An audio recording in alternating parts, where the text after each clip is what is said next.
Rasul Sallallahu Alaihi Wasallam ingin menanamkan iman kepada takdir ke dalam dada kita semua, menanamkan iman kepada takdir ke dalam diri Abdullah bin Abbas secara khusus dan kita semua secara umum sebagai umatnya.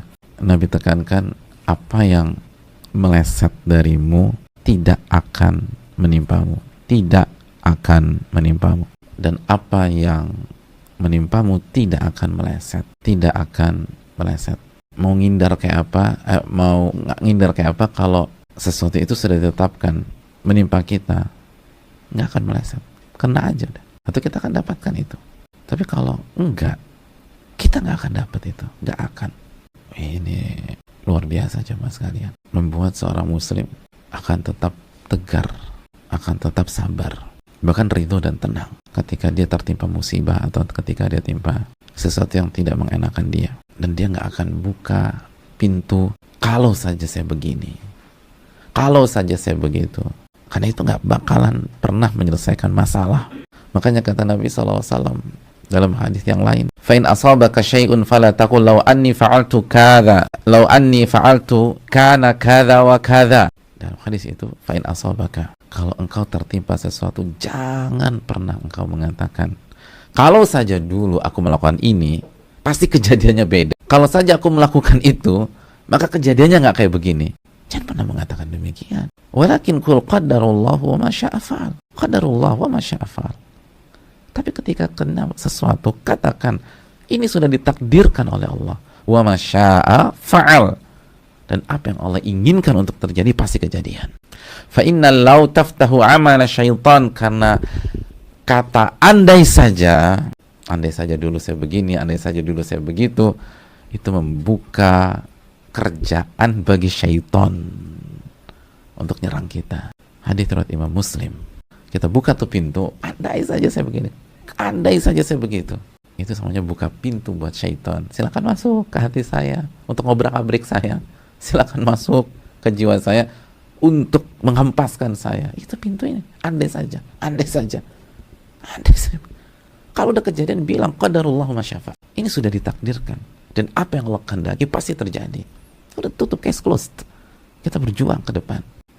Kalau andai saja begini, andai saja begitu. Dan jangan suruh coba, jangan pernah nyoba. Tapi mungkin kita pernah ngalamin. Masa kita nggak pernah ngalamin ini sih, andai saja saya begini. Terus tanya diri kita dulu, ingat-ingat lagi, perasaan kita enak nggak? Berantakan jemaah. Habis kita buka pintu ini, turbulensi kita dalam jiwa. Ya itu sama aja buka pintu buat syaitan. Buka nih, silakan masuk Pak Syaitan ke dalam hati saya, cobrak-abrik, udah habisin udah.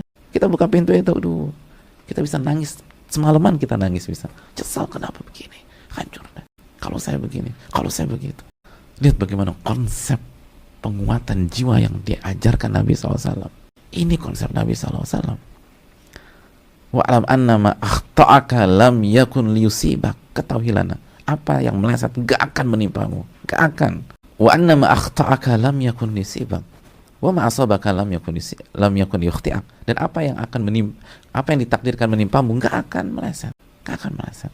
Maka begitu kena qadarullah syafa'al, bangkit lagi, fight lagi, jalan terus, dan yakin sama Allah.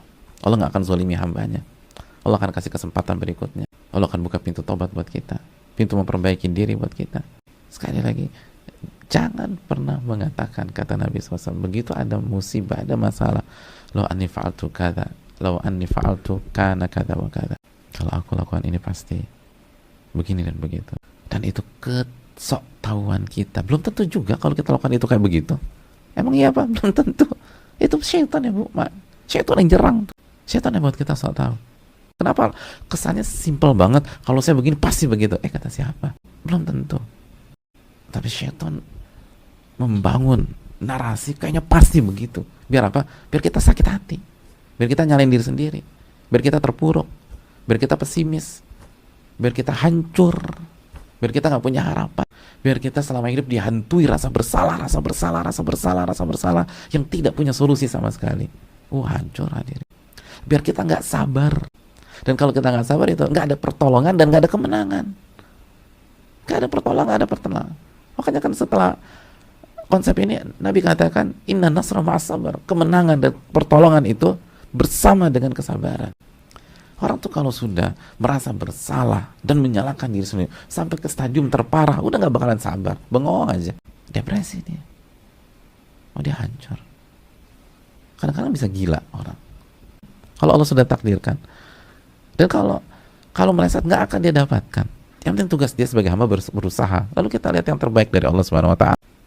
Al-Imam Ad-Dhahhak ketika menjelaskan ayat ini kata beliau, la ta'sau ala syai'in min amri dunya fa inna lam nuqaddirhu lakum. Sehingga mereka tuh tidak akan tidak akan putus asa ketika dia kehilangan urusan dunianya, kehilangan harta dunia, kayak kehilangan berbagai macam yang ada di dunia yang berkaitan duniawi ya, karena kita tidak takdirkan kepada dia, dan dia nggak terlalu gembira karena mendapatkan dunia yang kami kasih kepada dia. Jadi biasa aja dan sabar orangnya, ditahan. Itu sangat memudahkan kita sabar, dan ketika kita sabar Allah kasih pertolongan dan kemenangan. Itu urutannya. Lebih dengan konsep iman kita lebih mudah berkali-kali lipat untuk bisa sabar, untuk bisa nahan diri.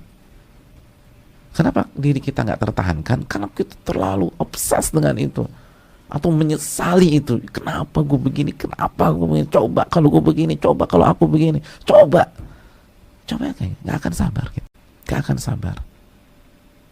Yang ada menyalahkan diri, blaming ke diri sendiri.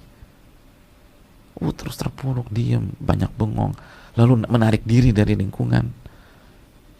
Kalau lingkungannya lingkungan gelap atau lingkungan hitam, lingkungan maksiat, ini artinya dari lingkungan masjid kadang-kadang, lingkungan teman-teman kajiannya, lingkungan orang-orang soleh. Kenapa? Karena terpukul, akan minder, nggak percaya diri. Saudaraku yang Allah muliakan, ini takdir yang Allah berikan.